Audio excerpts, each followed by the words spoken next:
दिया है? संधारित्र। तो जब परिपथ में केवल और केवल क्या लगा हुआ है? संधारित्र लगा हुआ है, तब हम लोग किस तरीके से इसको सॉल्व करने वाले हैं। तो सर्किट डायग्राम क्या होने वाला है? यहाँ पर केवल और केवल एक क्या लगेगा? कैपेसिटर लगेगा, और जो सप्लाई देंगे हम लोग वो एसी सप्लाई देंगे। तो इस तरीके से एसी का सिंबल बन जाएगा। और मान लीजिए जो आपने वोल्टेज लगाया है वो वोल्टेज है V बराबर V0 साइन ओमेगा। आपको याद होगा कि हम लोग वोल्टेज के समीकरण से धारा का समीकरण ज्ञात करते हैं, ऐसा ही हमको करना होता है। तो यहां पर जब हम लोगों ने वोल्टेज लगाया तो जो कैपेसिटर होता है उसमें क्या होता है? आवेश संचित हो जाता है, ऊर्जा को संचित कर लेता है। तो हम लोगों ने बोला कि भाई मान लीजिए इसमें जो आवेश संचित हुआ है वो यहाँ से वोल्टेज मिलने के कारण यहाँ कितना आवेश संचित हुआ? Q। कितना संचित हुआ? Q आवेश संचित हुआ। तो ये इसमें संचित हो गया है। इसकी जो धारिता है वो हम लोगों ने मान ली कितनी है? C है। संधारित्र है और संधारित्र की धारिता C होती है, हम लोग वही मानते हैं। तो इसकी धारिता है C, इसमें संचित आवेश कितना है? Q। और वोल्टेज कितना हम लोगों ने लगाया है? V बराबर V0 साइन ओमेगा t। अब हम इस वाले समीकरण से धारा का समीकरण ज्ञात करना चाहते हैं, ताकि दोनों में हम लोग ये देख पाए कि कौन आगे चल रहा है, कौन पीछे चल रहा है, किसमें कितना कालांतर है, इसके बारे में चर्चा करनी है हमको। तो ठीक है, बेसिक सी बात है, कोई बड़ी बात नहीं इसमें। तो V लिखेंगे हम लोग V बराबर V0 साइन ओमेगा t। अगर कैपेसिटर लगा हुआ है तो वोल्टेज के लिए क्या लिख सकते हैं? अगर आपको याद हो तो लिखते थे हम लोग Q बराबर होता है CV। Q बराबर क्या होता है? कैपेसिटर के सिरों के बीच में लगाया गया वोल्टेज, कैपेसिटर में संचित आवेश और कैपेसिटर में संचित कैपेसिटर का कैपेसिटेंस मतलब इसकी धारिता। इन दोनों तीनों के बीच में संबंध क्या होता है? Q बराबर CV। यही तो होता है। या हम लोग लिखते थे Q directly proportional to V, फिर प्रोपोर्शन का साइन हटाते तो एक कांस्टेंट आता है, वही कांस्टेंट यहाँ पर क्या कहलाता है? धारिता कहलाता है। तो Q directly proportional to C होता है, सॉरी V। उसके बाद हम लोग प्रोपोर्शनल का साइन हटा देते हैं तो वहां पे कांस्टेंट आता है, वही कांस्टेंट यहाँ पर क्या है? धारिता है। तो ये हम लोगों ने पिछले क्लासों में डिस्कस किया। फिलहाल वो आएगा Q बराबर CV। कितना आवेश संचित हुआ ये आपको मिल गया। अगर यहाँ से वोल्टेज निकाला जाए तो कितना आएगा? V बराबर Q अपॉन C आएगा। बोलो भाई, पुट कर दीजिए वैल्यू। तो यह आ जाएगा Q upon C is equal to V0 sine omega t। ठीक है भाई, C का इधर मल्टीप्लाई करा दीजिए तो यह आ जाएगा Q बराबर C V0 साइन ओमेगा। आपको इधर क्या मिला? Q। इधर क्या है? V0 है, साइन ओमेगा t है। हमको चाहिए क्या है? धारा चाहिए। तो धारा होता है आवेश प्रवाह की दर dq upon dt। dq upon भाई आपको I का मान जानते हैं आप लोग, I बराबर क्या होता है? q upon t।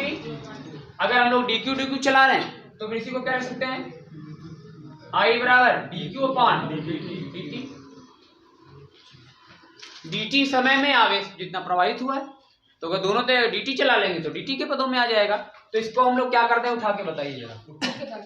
अगर आपको dq अपॉन dt निकालना है, x बराबर जब कभी लिखा होता है अवकलन में तो लिखना होता है dy अपॉन dx निकालना होता है, तो y बराबर लिखा होता है 2x square plus something something. तो हमने dy अपॉन x निकालने के लिए क्या करते हैं? अवकलन कर देते हैं। तो यहाँ पर भी हमको dq अपॉन dt निकालना है, तो इसका मतलब क्या करना चाहिए? t के सापेक्ष अवकलन। तो यहाँ क्या लिखेंगे? t के सापेक्ष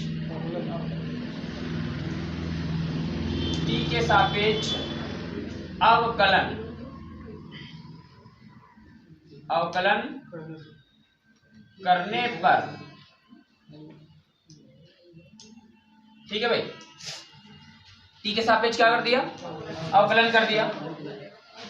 तो इसका अवकलन करेंगे क्या आ जाएगा? dq upon dt। t के सापेक्ष अवकलन करेंगे dq अपॉन dt आएगा। y बराबर होता तो dy अपॉन dx आ जाता था। यहाँ पर c कांस्टेंट है, बाहर रहेगा V0 मैक्सिमम वैल्यू है वोल्टेज का, कांस्टेंट है, बाहर रहेगा। साइन ओमेगा टी का करेंगे। साइन ओमेगा टी का अवकलन होता है कॉस ओमेगा टी, तो ये आ जाएगा कॉस ओमेगा टी, और जहां पर एक्स्ट्रा लिखा होता है उसका अगेन करके मल्टीप्लाई, क्योंकि अवकलन कर रहे हैं तो इस वाले सिरे को हम लोग वहां पे मानते हैं कुछ, यहाँ मानेंगे नहीं, हम लोग अगेन कर देंगे। तो ओमेगा टी का एक बार और अवकलन करेंगे तो कितना आएगा, केवल ओमेगा आएगा, और उससे मल्टीप्लाई करा देंगे, ये आ जाएगा। हमें टी के सापेक्ष करना था, लेकिन टी की जगह पे क्या लिखा है, ओमेगा टी, और ऐसी स्थितियों में हम लोग एक बार और करवाते हैं, जिसको चैन रूल बोलते हो आप लोग, याद आया? मैथ पे जब पढ़ाया गया होगा तो चैन रूल के नाम से पढ़ाया होगा। हाँ, जिसको माना उसका दोबारा। तो अभी हम मानते नहीं, हम लोग अपना ऐसे ही थोड़ा करने लगे ना, अवकलन अवकलन आने लगा है, तो इस वजह से आप मानते नहीं।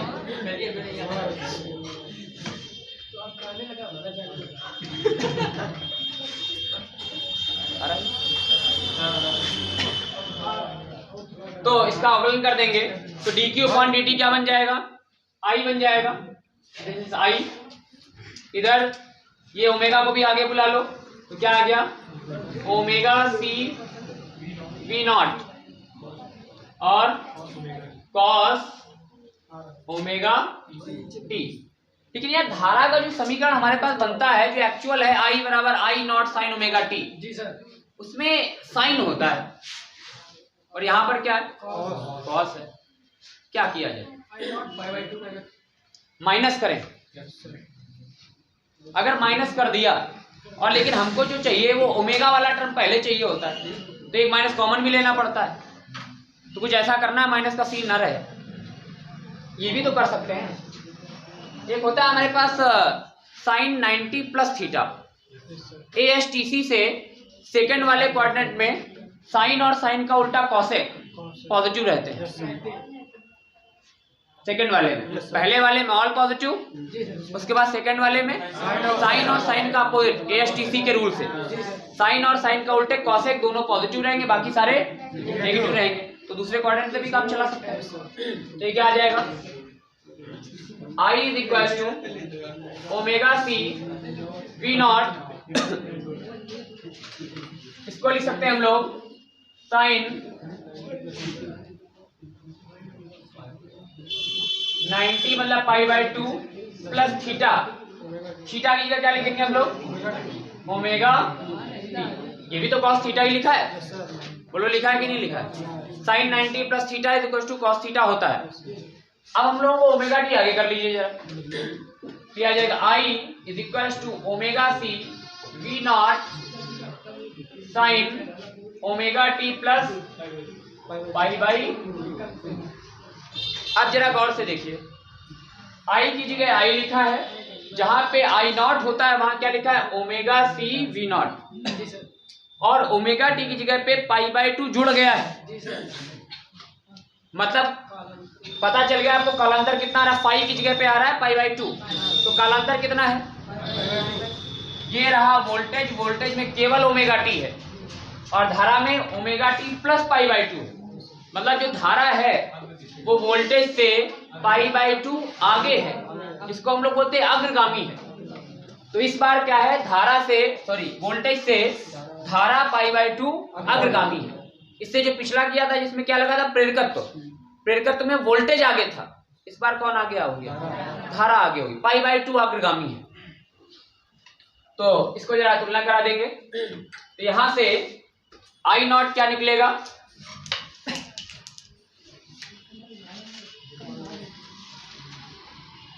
तो ये क्या है, आई नॉट, ये क्या बन गया, आई नॉट, ठीक है भाई, ये क्या बन गया, आई नॉट। तो आई नॉट आपको यहां से मिल जाएगा, तो फाइनली आपके पास आ जाएगा I naught is equal to आपको मिला है omega C V naught, omega C V naught. अगर ये आपको पता चल ही गया है कि आई बराबर ये है, तो यहां से ये क्या बन जाएगा, आई बराबर I not sine omega T plus pi by 2।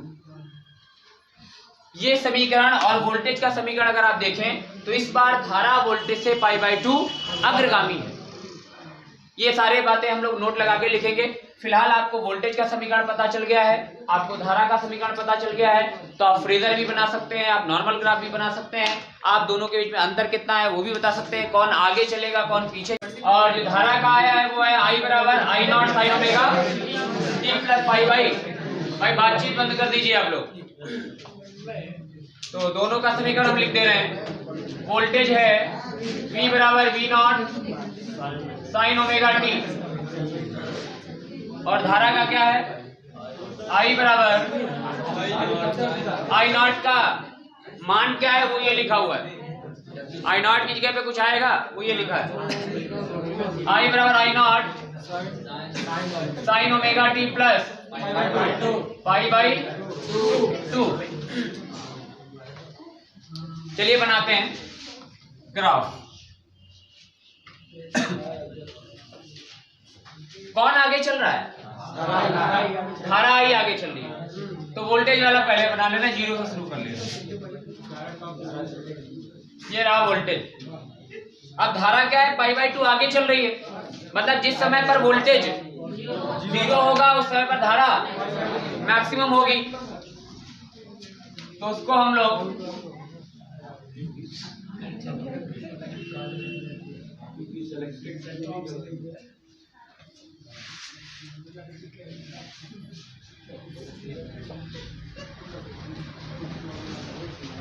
This type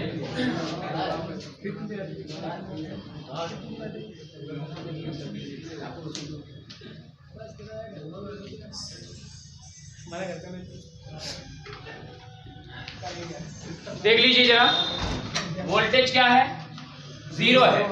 धारा क्या है? मैक्सिमम। धारा 0, वोल्टेज मैक्सिमम।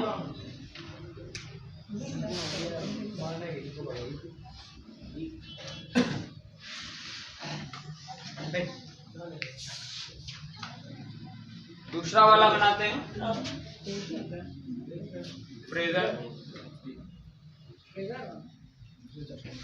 तो वोल्टेज में है V बराबर V0 sin ओमेगा, तो sin ओमेगा t मतलब ये रहा, कितना है ये? Omega t। इससे π/2 आगे है कौन? धारा का जो ग्राफ बनेगा इससे कितने डिग्री पे बनेगा? π/2 मतलब 90, ऐसे कुछ बनेगा। थोड़ा सा इधर कट जाएगा, समझ लीजिएगा आप। यार हम सही कर देते हैं।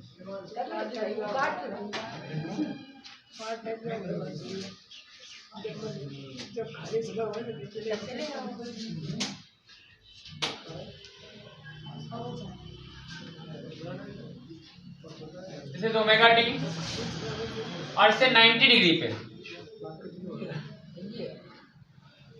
ये एंगल कितना आएगा? π/2 पर कौन है? करंट है। उस बार नीचे गया था क्योंकि पीछे चल रही थी, इस बार धारा क्या चल रही है? आगे चल रही थी। तो आगे चल रही तो इधर घूमेंगे। π/2 अग्रगामी है और π/2 पश्चिगामी है। लिखेंगे क्या? धारा वोल्टेज से π/2 अग्रगामी। ये क्वेश्चन ऑब्जेक्टिव में पूछा जाता है। धारा जो है वो वोल्टेज से π/2 अग्रगामी है। बना लो।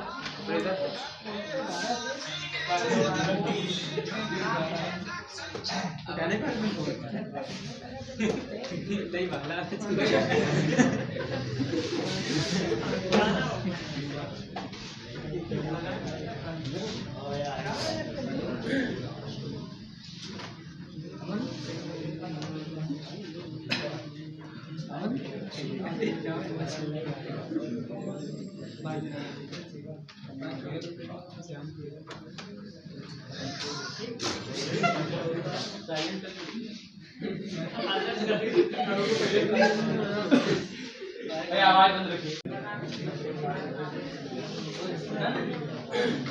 तो देखो जरा, इधर देखिए जरा। जब आपके पास प्रेरकत्व तो लगा था तो प्रतिरोध क्या आया था? प्रेरकीय प्रतिघात बोलते थे उसको। अभी क्या लगा है? धारिता। तो धारिता जब लगी होगी तो कौन सा प्रतिघात बोलेंगे उसको? धारितीय प्रतिघात। तो यहां से जरा I बराबर हम लोग लेते हैं, तो यहाँ पे अब निकालेंगे हम लोग धारितीय प्रतिघात। धारितीय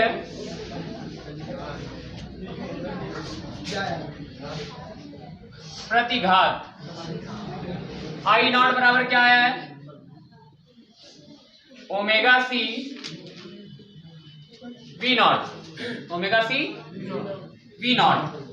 प्रतिरोध क्या होता है? V upon I। प्रतिरोध क्या होता है? तो यह आ जाएगा I not upon V not. इसको इधर ले आओ, बराबर क्या आ जाएगा? ओमेगा सी, इसको जरा पलटा दीजिए, तो V naught upon I naught is equal to 1 upon omega C V upon I। V upon I, V बराबर आई आर से, ओम के नियम से। तो V अपॉन I क्या होता है? प्रतिरोध के बराबर होता है। मैक्सिमम वोल्टेज मैक्सिमम धारा, तो नहीं प्रतिरोध तो अपना चेंज तो हो नहीं रहा है। तो हम लोगों ने मैक्सिमम वोल्टेज मैक्सिमम धारा, तो जो भी प्रतिरोध आया हो, चूंकि है तो प्रतिरोध ही, लेकिन किसकी वजह से आया है? किसकी वजह से आया है? धारिता की वजह से। नॉर्मल प्रतिरोध नहीं है ये, धारिता की वजह से प्रतिरोध आया, इसलिए इसका नाम क्या रखा गया है? धारितीय प्रतिघात है। ये क्या? प्रतिरोध ही है। तो ये जो प्रतिरोध है, ये कौन सा प्रतिरोध है? धारितीय प्रतिघात है। इसका नाम क्या है? इसको रिप्रेजेंट करते हैं हम लोग एक्स सी से। नाम क्या है इसका? धारितीय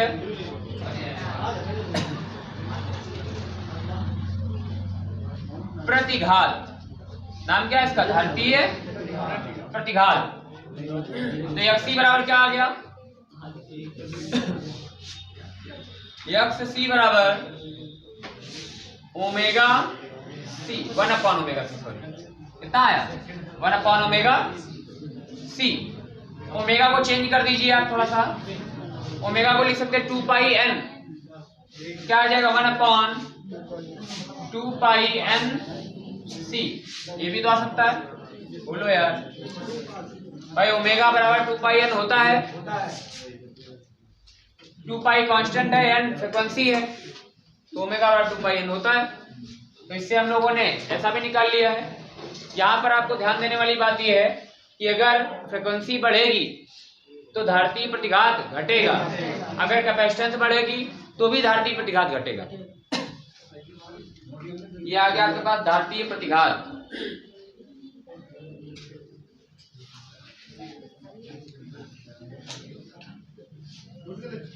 हाँ, नोट कर लो।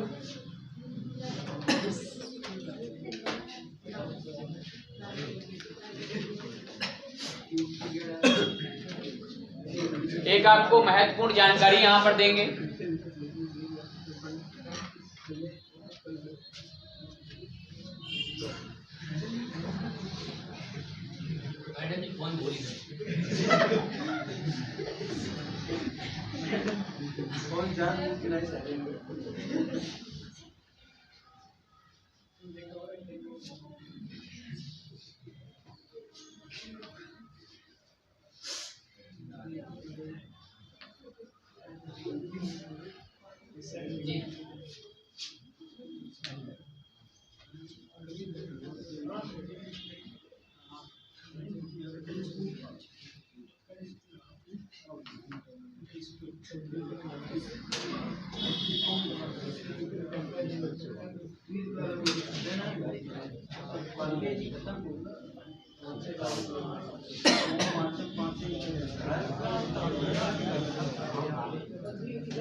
इधर देखें जरा,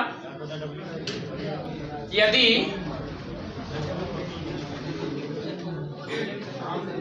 n का मान 0 हो जाए, मान लीजिए n का मान बढ़ेगा 0 के बाद, n का मान अगर बढ़ेगा तो fc का मान घटेगा। अच्छा एक बात बताओ, जो आवृत्ति है, आवृत्ति का मतलब है अल्टरनेट तरीके से अपनी दिशा को बदलना या राउंड अप करना। ये केवल और केवल संभव किसमें है? एसी में ही संभव है। डीसी में आवृत्ति नहीं हो सकती, क्योंकि डीसी में जो चलता है तो पॉजिटिव में चलेगा या नेगेटिव में चलेगा, कभी अपनी दिशा को चेंज ही नहीं करता। तो वहां आवृत्ति तो हो नहीं सकती कि 1 सेकंड में 50 चक्कर लगा रहा है या 100 चक्कर लगा रहा है, ये किसमें संभव नहीं है? डीसी में संभव। तो अगर आपसे पूछा जाए कि डीसी की आवृत्ति कितनी होती है, बताओ।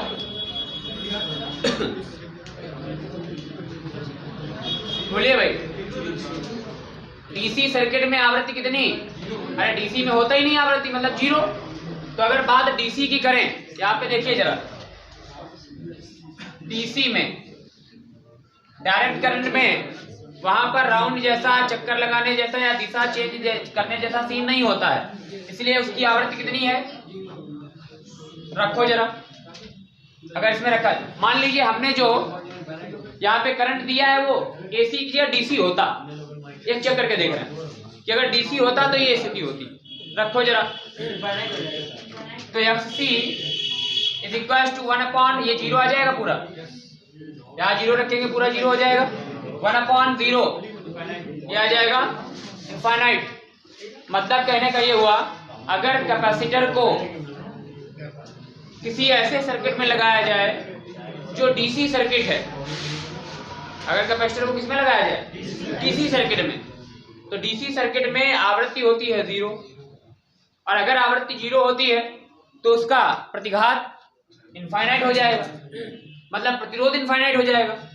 प्रतिरोध इनफाइनाइट होने का मतलब ये अपने अंदर से धारा को जाने, धारा बहेगी नहीं। तो यहां से हमको जानकारी ये प्राप्त हुई कि अगर कभी भी कैपेसिटर को या कंडेंसर को डीसी में लगाया गया, बैटरी में लगाया गया, तो वो अपने अंदर से करंट को फ्लो करने नहीं देगा। इसलिए हम ये कह सकते हैं कि जो हमारे पास कैपेसिटर होता है या संधारित्र होता है वो केवल एसी में ही वर्क करता है। कैपेसिटर जो होता है किसमें वर्क करता है? एसी में वर्क करता है, डीसी में वर्क नहीं करता है। तो जो हमारे पास कैपेसिटर होता है जिसको संधारित्र बोलते हैं, वो कब काम करेगा? जब वो एसी में लगा हो। अगर आपने उसको डीसी में लगाया, एक बार वो फुल्ली चार्ज हो जाएगा।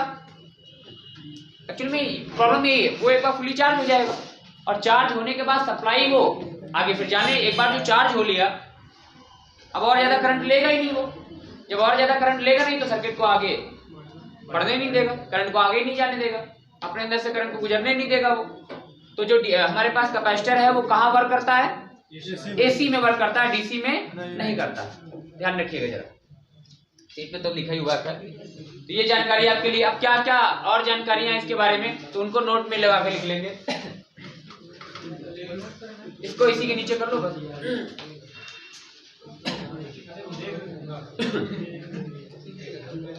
इसमें लिख लेना नीचे, संधारित्र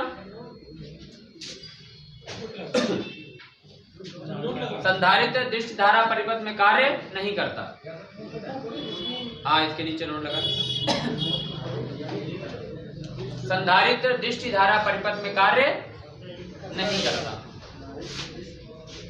दृष्टि धारा परिपथ में कार्य नहीं करता।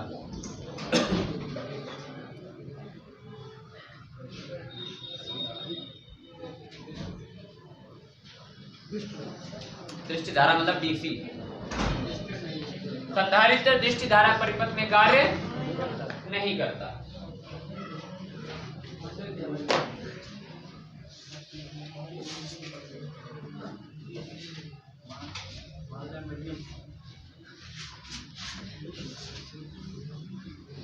आप अगला नोट लगाइए, अगला नोट लगाओ। इस तरीके की व्यवस्था होने पर, मतलब जैसे अगर कोई संधारित्र लगा हुआ है तो आवृत्ति नहीं बदलती है। धारती परिपथ में क्या नहीं बदलता है? आवृत्ति नहीं बदलती। आवृत्ति पर कोई प्रभाव नहीं पड़ा है। देख लीजिए आप, एन जो है वो एन ही है, एन पर कोई प्रभाव नहीं है। तो एक अगला नोट लगाइए, आवृत्ति नहीं बदलती है। आवृत्ति नहीं बदलती है। नंबर 2,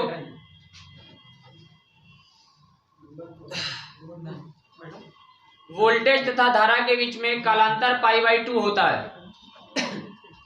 वोल्टेज तथा धारा के बीच में कालांतर π/2 होता है तथा धारा के बीच कालांतर π/2 होता है।